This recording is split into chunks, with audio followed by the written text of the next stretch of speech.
How did you end up at Southern? Great question, man. I would say you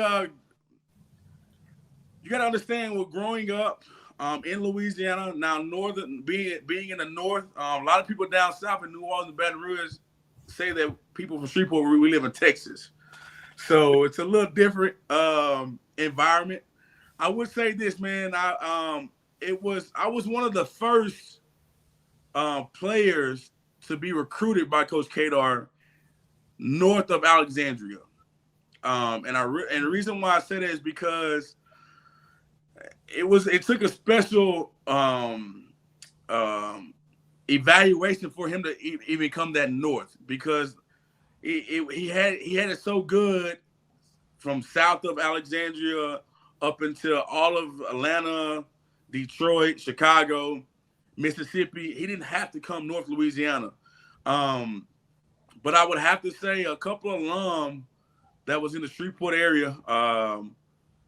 Coach James Mosley, who played football at Southern back in the 70s when Coach Kadar was playing baseball there. I believe he reached out to Coach Kadar and told him he needed to come watch me at least.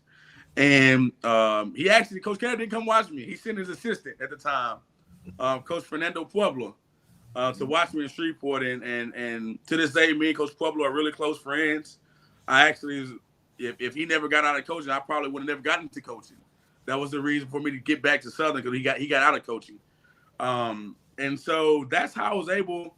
I had offers from Grambling State University, Jackson State, Pine Bluff. I originally committed to Pine Bluff my sophomore year of high school, and I was doing what kids do today, committing early, fell in love with a program and a coach early in my high school career. It was going to follow my brother's footsteps by knowing he was going to play basketball, and they had a coaching change. And when they had a coaching change, I opened my options back up. And I knew Southern had always had a really great traditional program and winning.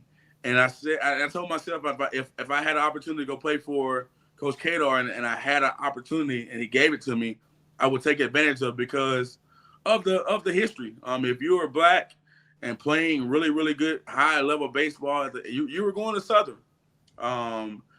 Because like I said, because of the Rickey Weeks and the Fred Lewis and the Michael Woods and the Lou Brocks, those guys have done really well in that situation.